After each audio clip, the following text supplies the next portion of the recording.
right? Weekly World News, so that they can see how their tax dollars are being used right now to actually establish the guidelines that are going to be used for, first of all, setting the policy with regard to how the U.S. Constitution is going to have to be amended in order to extend constitutional privileges and responsibilities to human non-humans. By the way, the Brookings Institute, this is the #1 policy think tank in the world. It's the #1 policy think tank for the United States government. Go to the Brookings Institute right now and look up what is called the Future of the Constitution series. You'll probably find it right on the front page. It's their major series that's going on right now to write the legalese for how the law will need to be amended in the future. Read articles number 9 and articles number 10 talking about new forms of genetically engineered humans on the near horizon. Now, catch what I just said. The Brookings Institute, the #1 policy think tank in the world, talking about how the U.S. Constitution is going to have to be amended in order to extend Bill of Rights privileges to human non-humans. These are humans who have been sufficiently genetically altered as to no longer even be considered to be human on the very near horizon. Before we went to the break, we were talking about the Global Governance 2025 at a critical juncture. These are all reports that if people will email me, I'll send them the actual reports. Some of these are only 200 pages long. Some are 500 pages long. There's 2 different movies. I'll send them that DVD free at my expense. There's no advertising on it, so it's not a gimmick, and I'll make that available to them. In the Global Governance 2025 on page 35, it says direct modification of DNA at fertilization is widely researched with a goal of removing defective genes. By the way, I'd love to have a conversation about eugenics right there, but we'll go on. Quote, however, discussions of future capabilities open the possibility for designing humans with unique physical, emotional, or cognitive abilities, end quote. They are talking about a new form of human on the near horizon that could literally lead to the next world war and the need for all of the governments of the world to come together in mutual defense against this existential threat. Well, Josh, in designing humans with unique physical, emotional, and cognitive abilities, I believe that we're witnessing now. So it represents a threat. And so your audience knows, I was a pastor for 25 years. I have an interest in eschatology, end-time events, biblical things. Right. So they can accept or reject that part of who I am.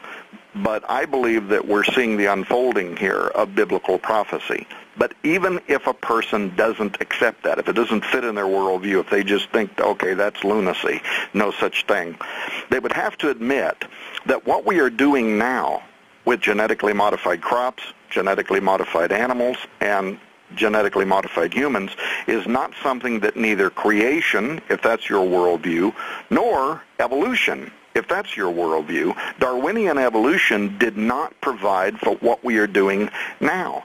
We are altering things in ways that are entirely unnatural. And as a result, I think that we could, first of all, number one, what is the ramification to humans? First of all, we could unleash upon ourselves a biological nightmare. If your listeners have saw the movie I Am Legend with Will Smith, that film opens with a bioethicist or a molecular biologist, and she's sitting in a newsroom somewhere, and she's saying, we have found the cure to cancer. But how did they find the cure to cancer? It was through creating a chimeric vaccine, a vaccine that was a blend of human and animal genetics, because some animals are more resilient to cancer than humans are. They created a vaccine that would inoculate mankind from cancer. And so all the world is inoculated with this new vaccine, and it cures cancer, and everybody celebrates, and all the world's happy. Then the scene changes, right? And it goes into the not-too-distant future, and almost all of mankind has been destroyed. What was the unintended consequence? It was by crossing over a species barrier that neither God nor evolution, depending on your worldview, had provided for, a human form of rabies. developed, something that's not natural to our species because we blended human and animal genetics, and it wipes out almost all of mankind. So there are all kinds of possibilities that should concern taxpayers right now who are providing tax revenue that is flowing into these DARPA budgets that is being used right now to describe the legalese, the language for what. And by the way, one last thing, Josh. Most of these experts are saying any time after the year 2012. So how near is the human enhancement revolution? Most believe that any time after the year 2012, the first baby steps will be taken in doing to humans what we're doing to plants and animals, and then the exponential curve is going to singularity this event, and in a very rapid, short period of time, a new form of humanity will begin emerging upon the earth. Well, and like you were just saying, we're actually 10, 20, 30 years ahead of what they're actually telling us they are. And we have about 2 minutes left with you. We see it in the DARPA budget, so this isn't necessarily just, okay, research to find a cure for cancer, which you pointed out could lead to the end of the world anyway. Why would the military be interested in something like this? Well, that scares me. Academic, 2 minutes left, right? Academic scientists, Yep. Technical consultants to the Pentagon have been providing a whole series of reports in which they're saying that the United States in particular is going to be forced into large-scale species-altering output, including human enhancement for military purposes, because our enemies are already, or potential enemies, are already developing this technology.